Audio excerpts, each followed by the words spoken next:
I never really wanted much in life, but only to be the average, happy person that most people want to be in their lives. No one has ever really given me much time. My family has long passed away, like my mother and father, who kept me from my grandparents, aunts, uncles, and cousins. I've tried to keep touch with them, but they would not even give me the time of day. My father was a local garbage man for 20 years that wanted to have one too many drinks, and I suppose he had his reasons. He died in a car accident in 1989 and was unemployed at the time, leaving us with nothing. The death of my mother from lung cancer was quite tragic, which was 4 years ago. She cared deeply for me, as she would sing songs to me when I was a young boy. I remember some, like Crazy by Patsy Cline and You Are My Sunshine. Her parents had passed before I was born, and she was the only child, unlike my father's side. I wish that I had a family. No female has ever taken an interest in me, but I never have really pursued one. Time goes by so fast, and loneliness is so common every day for me. To fill in some time, I have a few shifts at a radio station being a disc jockey. It is not the best, but I get by with it. Hey, what's up, people? What's going on out there? This is Vern McDonald hanging out with you all night long here on WMUW 88.5. Gonna kick it live, gonna play some rock and roll, throw on some nice rock and roll for you here in just a few minutes. Like I say, this is Vern hanging out with you all night long on WMUW FM 88.5. I want to know when I will see the one for me. When will I be happy? Is life going to be fulfilling? I just wonder. One day it will get better.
I have recently taken the opportunity to go back to school and become an accountant. It has not been that difficult, yet still challenging for me. I love to walk most of the way because the exercise is needed for me at least. There are many friendly people that I see every day, but no one quite amazing.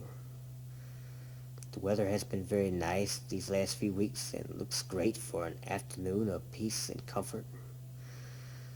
Many students sit under trees and read books, study notes, and even sleep. Well, one day I happened to look over and see the most beautiful woman that I have ever laid my eyes on. She looked very similar to my mother. It was like love at first sight, I tell you. I was mesmerized completely. It was so hard to keep my eyes off of her. She was just into whatever she was reading, and not a soul could bother her or take the moment away. I wanted to be with her so much that it was hurting my heart just to think and see her. A question that becomes frequent in my head was, is she single and looking for a man? I know that I am almost 40 and she looked very young. Maybe she liked older men, who knew? I could only find out if I tried to pursue her, so maybe later when the emotion dies down for me.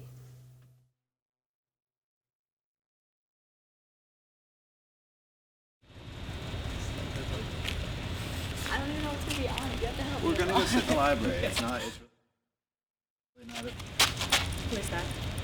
Who? There was a guy there like 2 seconds ago. There's no one there.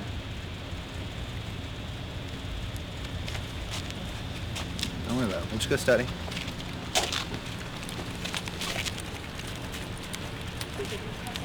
Yeah.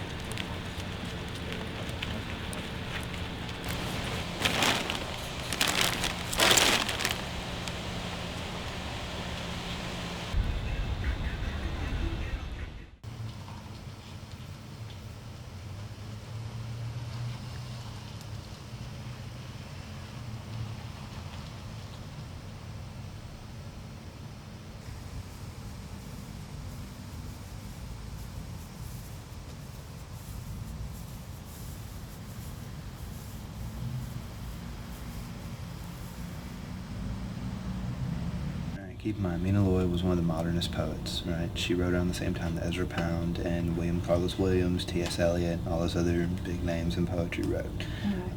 Songs of Johannes. Didn't T.S. Eliot write Cats? No, T.S. Eliot didn't write Cats. That was a good try. No, he didn't. Yeah, he did. T.S. Eliot wrote The Wasteland. He also wrote Cats. No, not the point. We're gonna go back. $5. He didn't write Cats. He wrote poetry in the 1920s. Cats was originally a book of poetry and they turned it into a musical. He didn't. I'll bet you $5 All right. now. Songs to I'll bet you $5. Go back to right now. focus. Pay attention. We're not worried about T.S. Eliot. We're about Fine. Mina Lloyd.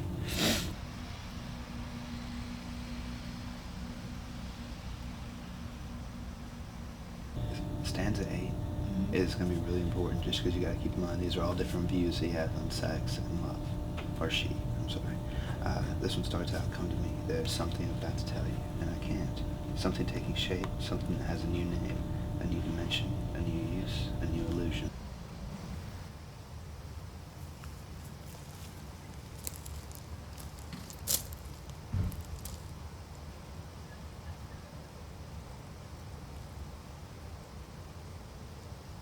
Widow's Jazz. This is one of the last ones that you're going to find in our book.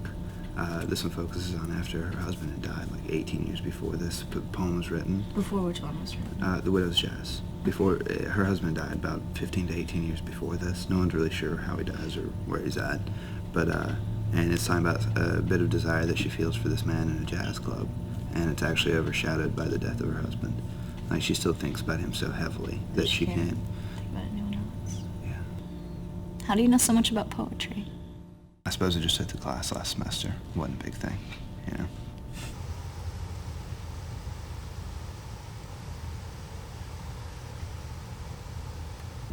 That pretty much covers it for her. Williams, Carlos Williams. What? Okay, you've taken the class before. What does she put on her quizzes? Her quizzes are, she just has a bunch of tests. You know, it's that big of a deal, each one. The grade's a big deal. You're gonna have to write an essay question. Pretty much like 3 or 4 essay questions for it. It's gonna be like about the poet, or it's gonna be like poems. Like, why are you gonna need to like know the biographical stuff? You need to relate it back to the time period that it's in. You need to relate what he's saying with how it makes sense. Okay. So basically, I can't get away with just knowing who wrote what. I have to know what happened. I don't know what to say. You just kind of have to understand the meaning of them. If you've already covered them, you'll be okay. Just vague meaning and make stuff up and BS your way through it. That's how it is in classes like this. You just make it up. So I guess I have my work cut out for me, thanks to you. No problem, right? It's nice to have someone to study with who knows their stuff. Appreciate it. Yeah. What are you doing tomorrow night? Nothing. Why? I don't know, maybe go catch a new movie. Go to the theater, get some ice cream. Okay. Sound good? Yeah. Sure. Good deal. How are you? No problem.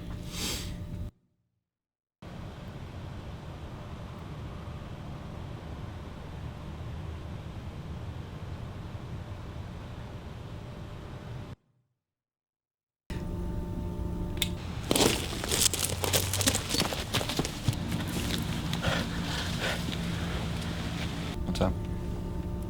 Nothing. I just thought I saw someone outside again. Again? I swear it's the same guy. From when? Before. I didn't see anything. I was walking with you earlier. No one's there. It's probably just your imagination. Okay. I wouldn't worry about it.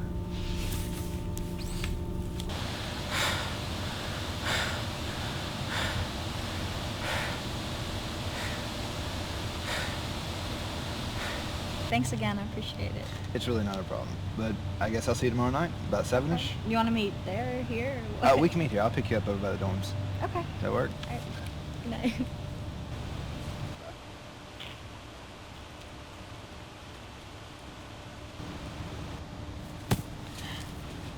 This does not surprise me at all. Just when I think there is someone out there for me, this punk steals her right from under me. Now all that I can do is sit here and stare at the plain wall and ceiling. No one should suffer from being lonely because everyone should feel that they are special. These nights seem the longest, so quiet, reserved, and motionless are the feelings of my dreary soul. There is no comfort, excitement, or even enjoyment. I want that beautiful girl, and maybe I should still pursue her. If fate is truth, then we should be together. The day is coming now, I hope. This punk that she hangs around must go and disappear if I have a chance with her. He should go. What could I do to stop him and her from having a relationship? For now, I wait in solemn distress over my future decisions. I love the dark. It should be dark.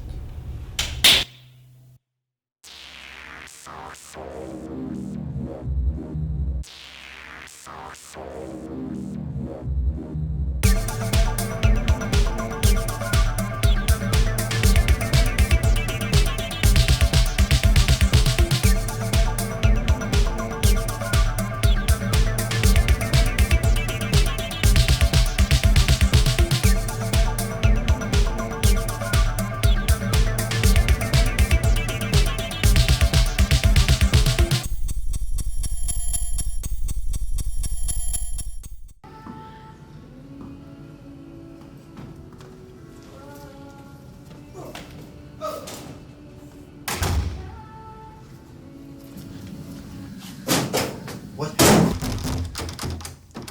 Hey! The door's locked!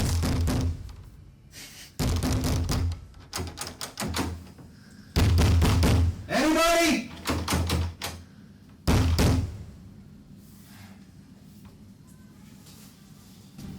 We got a meeting in the library. Still gotta study modern poetry tonight.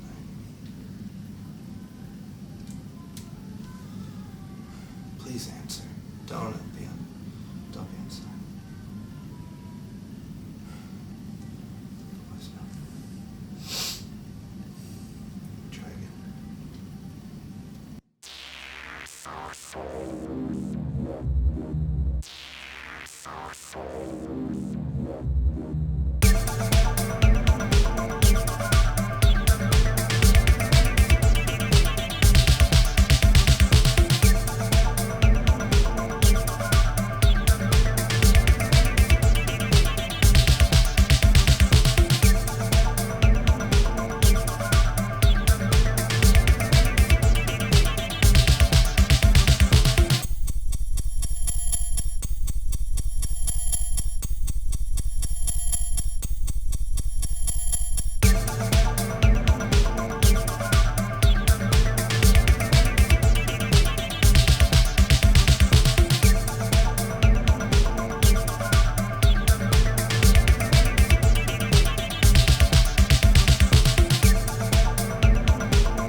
Surely someone can hear.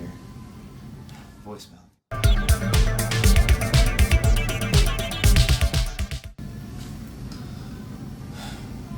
Please answer. Please answer.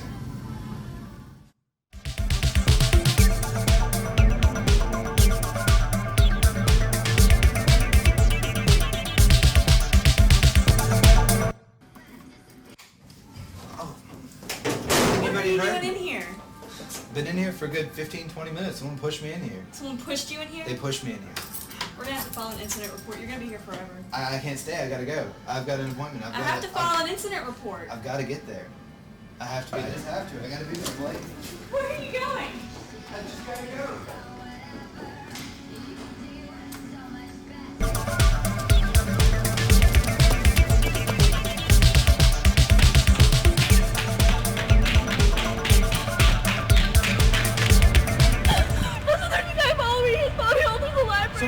Someone just shoved me in the door. It had to have been him. No, let's go get him. Let's go. No, Let me talk please, to him. please just get out of here. Let me Let's just talk go. to Just him. leave it Let me alone. Let talk. someone else handle it. Let me No, talk to him. please Let me don't. talk to him. Please, come on, let's just...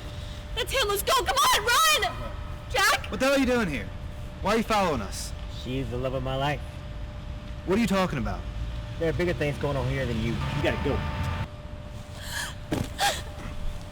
Jack. Jack. Don't do that. Please don't do that. You'll be okay. You'll be okay. Stop. You'll be okay. Help.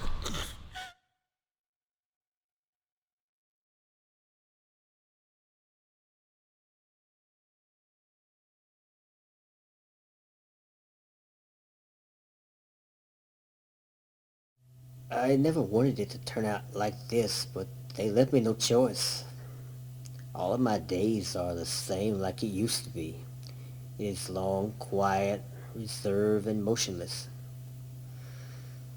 I wonder if she still thinks about me as I think about her. There is much love in my heart for her. Maybe one day she will visit me and we would share a precious moment together. That's all I ask for and feel that I deserve. For now, I sit in confinement thinking and desiring about her beautiful self. Such beauty needs to be in my life. I would contest that to anyone that disagrees. I believe that my mother would be proud of me, for I finally pursued the one that I love. She will come around, and I will be here for her when she does. Until she does, I am a mad, weary soul.